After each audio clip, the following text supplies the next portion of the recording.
Well, bless the Lord. Thanks for joining me today. We're continuing our journey in Hebrews 11, and we're looking at the choices that Moses made as a result of his faith. It says by faith Moses, when he was grown up, refused to be called the son of Pharaoh's daughter. As a result of his maturity, growing up, sometimes we will make, when a child will make certain decisions foolishly. But once someone is educated, they're enlightened, they're matured, they make different choices, they make better choices. And it says here by faith Moses, when he was grown up, refused to be called the son of Pharaoh's daughter. He refused status. Someone who's immature and young would choose status. But here Moses, when he was grown up, he did not go for status. He refused to be called the son of Pharaoh's daughter. He chose rather to be mistreated with the people of God. And that's another decision that he made. I'm going to identify with the people of God. Then it was Israel. Today it's the church. And then to enjoy the pleasures of sin for a season. Here's another thing. He's not going to go and dabble with sin. Sin is our greatest enemy. He considered the reproach of Christ greater wealth than the treasures of Egypt. That's how we make our choices.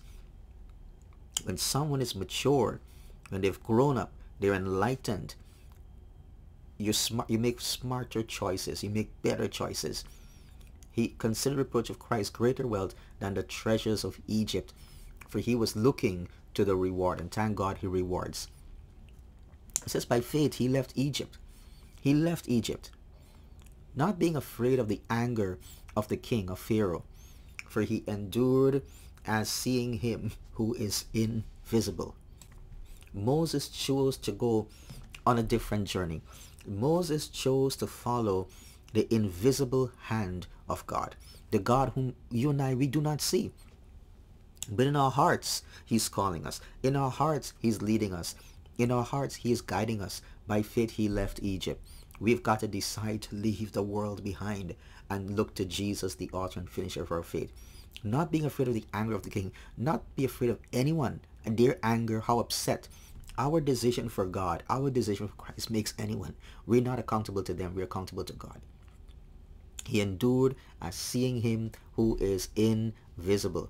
And the Bible continues, by faith he kept the Passover, and he sprinkled the blood, so that the destroyer of the firstborn might not touch them. When God told him, go and sacrifice that lamb, go and sacrifice that lamb and protect your household, because he's going to go through Egypt and he's going to slay the firstborn of those in Egypt, because Pharaoh had refused to obey God.